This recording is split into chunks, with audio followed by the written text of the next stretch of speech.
नमस्कार, आप देख रहे हैं नॉन स्टॉप F9। आपके साथ मैं हूं रवि ठाकुर। पश्चिम बंगाल की मुख्यमंत्री ममता बनर्जी ने आज कूच बिहार के सीतलुची में हुई हिंसा में मारे गए लोगों के परिवार वालों से मुलाकात की। ममता बनर्जी ने मृतकों के परिजनों को विश्वास दिलाया कि दोषी चाहे जितना भी बड़ा क्यों ना हो, वो बच नहीं पाएगा। आंखों में आंसू और दिल में दर्द लिए कूच बिहार के माथा भांगा का पीड़ित परिवार, जिसके इंतजार में बेकरार था, आज वो शख्स वहां पहुंच ही गया।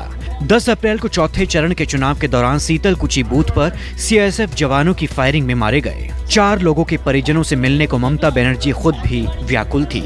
ऐलान तो यही था कि 11 अप्रैल को ही वहां पहुंचेंगी, लेकिन चुनाव आयोग ने ममता बनर्जी को वहां जाने से रोक दिया और दीदी को ना चाहते हुए भी अपनी यात्रा टालनी पड़ी।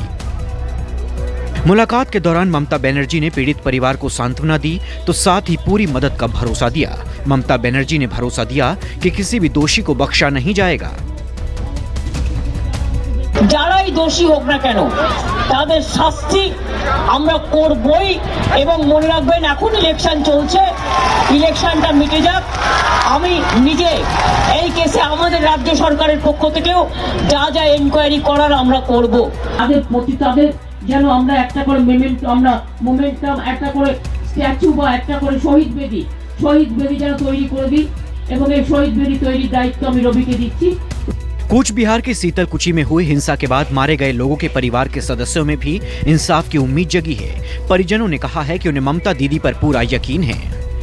उम्मीद है, इसीलिए हम आए, बोला है दीदी बुलाया है, हम इसलिए आए।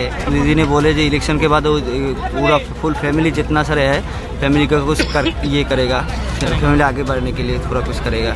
जब मुख्यमंत्री ने आया है, बोला है वो हम लोग को इंसाफ दिलाएगा, जो उसके लिए जहाँ जाना पड़ेगा जाएगा। हम इसके इंतजार करेगा, देखेगा कब तक हम लोग को इंसाफ मिलेगा।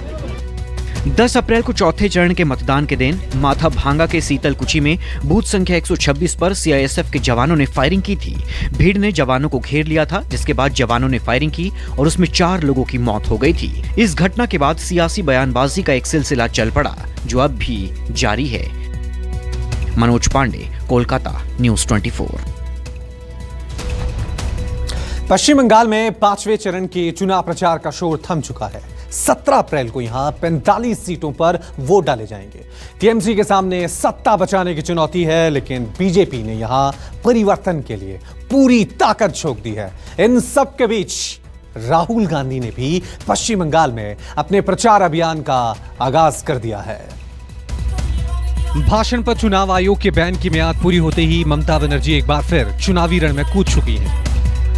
আপনারা জানেন আগামী 17 তারিখ আপনাদের এখানে নির্বাচন হচ্ছে। নির্বাচনের আগে এই 72 ঘন্টা অনেকে অনেক রকম কুৎসা রটানোর চেষ্টা করবে, রাত্রে গ্রামে গিয়ে এলাকায় গিয়ে ভয় দেখানোর চেষ্টা করবে। কোনো ভয় পাবেন না, নির্বিঘ্নে ভোট দেবেন, শান্তিতে ভোट देवें। मोदी ने एक मजहब के लोगों से निवेदन किया था, इकट्ठा हो जाओ। तो कैसा बंगाल का नेतृत्व रहा होगा 10 साल, जो समाज को बांटने का काम करती है।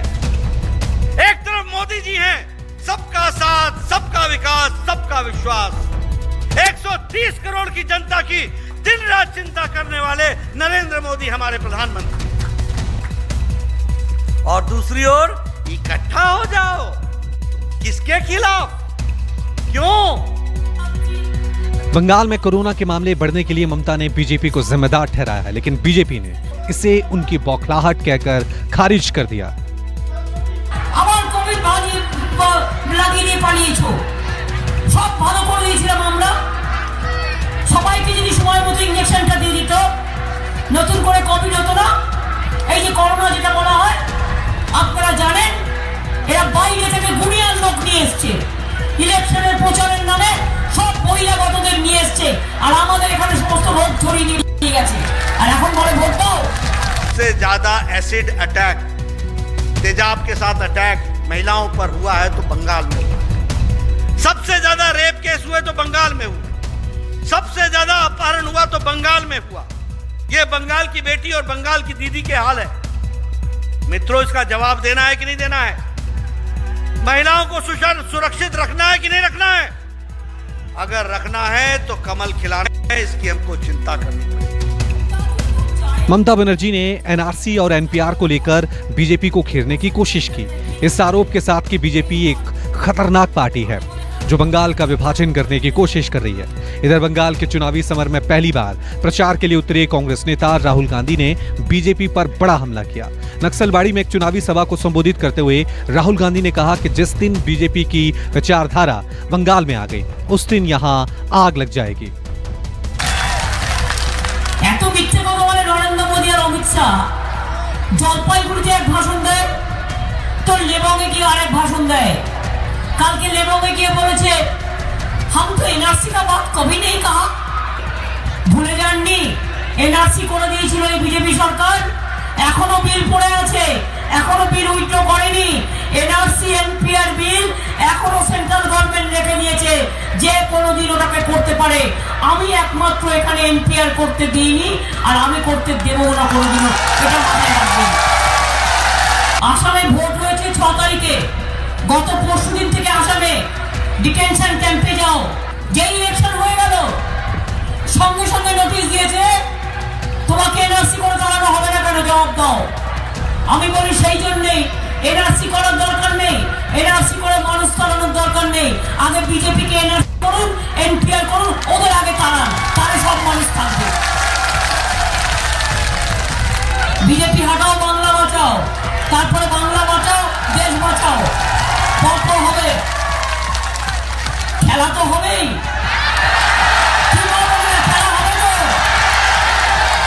आपके सामने एक बहुत बड़ा खतरा है। जिस दिन बीजेपी की विचारधारा बंगाल के अंदर आ गई, उस दिन के बाद बंगाल में आग लगेगी और उसको कोई नहीं रोक पाएगा, क्योंकि ये इतना नफरत फैलाएंगे कि ये जो आपका प्यारा प्रदेश है ये चलेगा। याद रखना मैंने जो बोला है,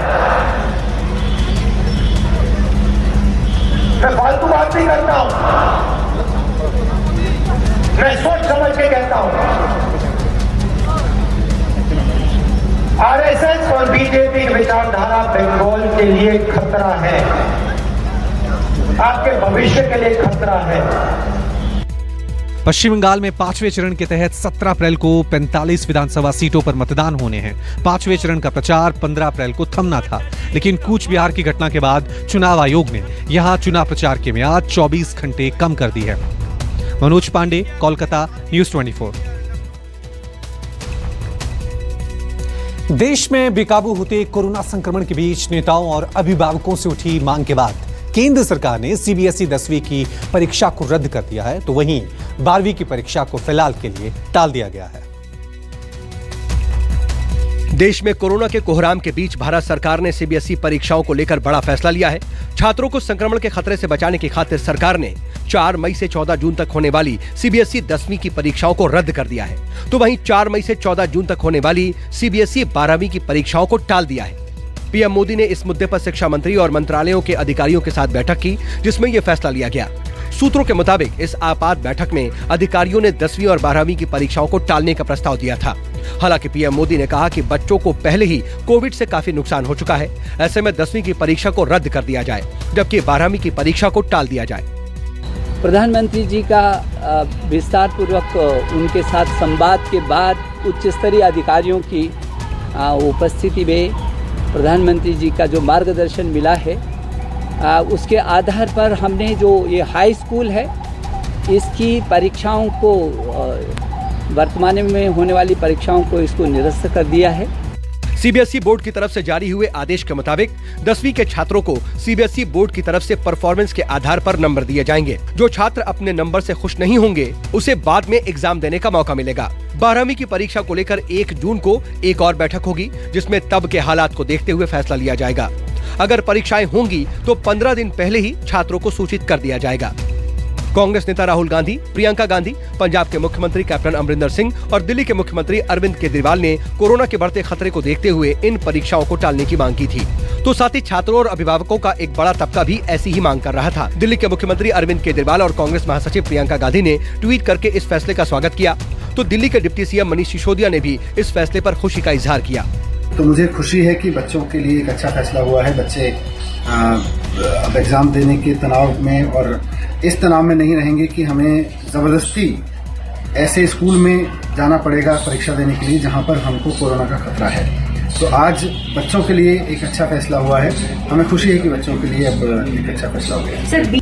कोरोना के प्रकोप के बीच बुधवार को ही मध्य प्रदेश स्कूल शिक्षा विभाग ने 10वीं और 12वीं की बोर्ड परीक्षाओं को 1 महीने के लिए टालने का फैसला लिया था और अब सीबीएसई बोर्ड को भी ऐसा ही फैसला लेना पड़ गया है। केंद्र सरकार के इस फैसले से अभिभावकों ने भी राहत की सांस ली है। छात्र छात्राएं भी इस फैसले से खुशी जता रहे हैं।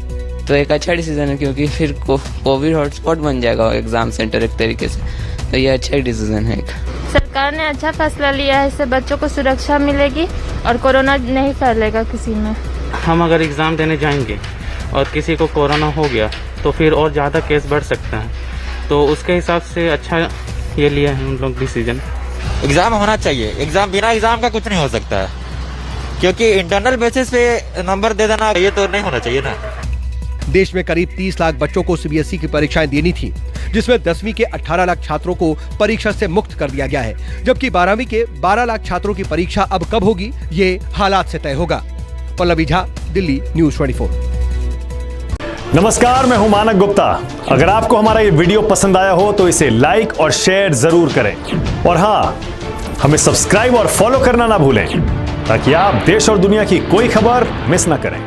चाहे कोई ब्रेकिंग न्यूज हो या कोरोना वायरस से जुड़ी कोई भी अपडेट, पॉलिटिक्स हो या आपकी जेब से जुड़ी कोई खबर, इलेक्शन की कोई न्यूज हो, कोई कंट्रोवर्सी हो या फिर कोई वायरल वीडियो, सब कुछ मिलेगा न्यूज़ 24 पर। तो जुड़े रहिए हमारे साथ और देखते रहिए न्यूज़ 24।